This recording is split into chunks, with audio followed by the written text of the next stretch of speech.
అక్కడ అస్సలు ఊహించలేని కాంబినేషన్స్. బద్ధ శత్రువులైన కాంగ్రెస్ బీజేపీ కలిసి ఒక చైర్మన్ పీఠాన్ని పంచుకుంటాయి.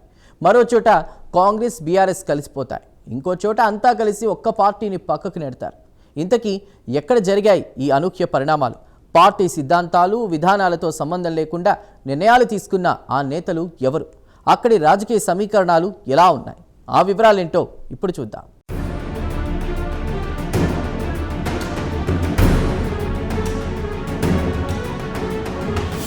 తెలంగాణలో కాంగ్రెస్ పార్టీ తెల్లారి లేస్తే బీఆర్ఎస్ బీజేపీపై విమర్శలు ఎక్కుపెడుతోంది.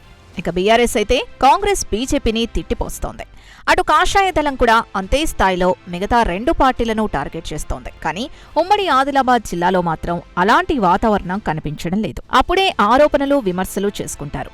మైక్ దొరికితే చాలు నువ్వెంత అంటే నువ్వెంత అనే రేంజ్లో రెచ్చిపోతారు. ఆ మరుక్షణమే అంతా కలిసిపోతారు. ఇక్కడ తమ రాజకీయ అవసరాలు ఎవరికి ఎవరు చివరికి ఎవరెవరు అన్న అనుమానాల్ని రేపుతున్నాయంటున్నారు రాజకీయ పరిశీలకులు.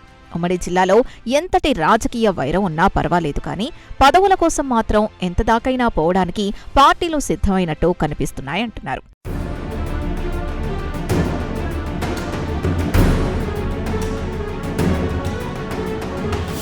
పైగా అధిష్టానం చెప్పలేని సైద్ధాంతిక వైరుధ్యాలున్న పార్టీలతో మున్సిపాలిటీల్లో జట్టుకట్టడం ఉమ్మడి ఆదిలాబాద్ జిల్లాలో తీవ్ర చర్చనీయాంశమైంది.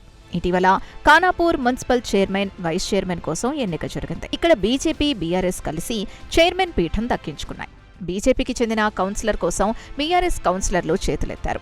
ఇక వైస్ చైర్మన్ గా బీఆర్ఎస్ కౌన్సిలర్ ఎన్నికయ్యారు. ఈయన కోసం బీజేపీ బీఫామ్ మీద గెలిచిన సభ్యులు చేతులెత్తారు.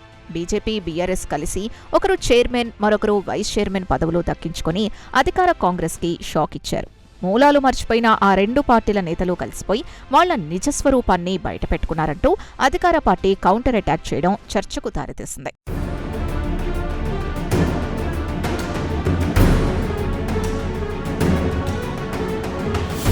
ఇక సిర్పూర్ నియోజకవర్గంలోని కాగజ్ నగర్ మున్సిపాలిటీ విషయానికి వస్తాయి. ఇక్కడ మరీ చిత్రవిచిత్రమైన పరిస్థితి. కాగజ్ నగర్లో కాంగ్రెస్ కి బీజేపీ మద్దతు తెలిపింది.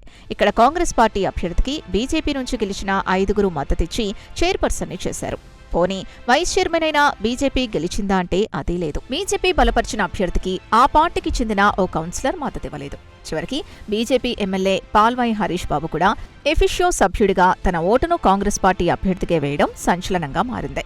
దీనిపై పార్టీ అధిష్టానం సైతం ఆరా తీసినట్టు సమాచారం. ఇక Asifabad municipal chairman, vice chairman ఎన్నికల్లో సైతం మిరాకిల్ జరిగింది. ఇక్కడ కాంగ్రెస్ పార్టీకి చెందిన ఓ కౌన్సిలర్ మద్దతివ్వడంతో మున్సిపాలిటీ మీద గులాబీ జెండా ఎగిరింది. ఇది హస్తం పార్టీలో గ్రూపు గొడవలకు దారితీసింది.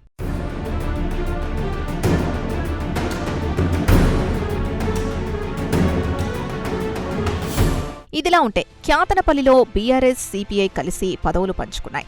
బైంసాలో మెజారిటీ రాకపోవడంతో ఇండిపెండెంట్ అభ్యర్థికి బీజేపీ సభ్యులు సపోర్ట్ చేయగా మైనారిటీ సామాజిక వర్గానికి చెందిన మహిళ పీఠం ఎక్కింది. ఇక ఆదిలాబాద్ మున్సిపాలిటీలో సైతం కాంగ్రెస్, బీఆర్ఎస్, ఎంఐఎం కలిసి ఓ కౌన్సిలర్ ని చైర్మన్ పీఠం ఎక్కించారు. ఇక్కడ బీజేపీని దెబ్బకొట్టడం కోసం అంతా ఏకమయ్యారు. ఇలా రాజకీయ పార్టీలు ఎవరి అవసరాలకు అనుగుణంగా వారు పక్క పార్టీలో కలిసిపోయి పీఠాలు దక్కించుకున్నాయి.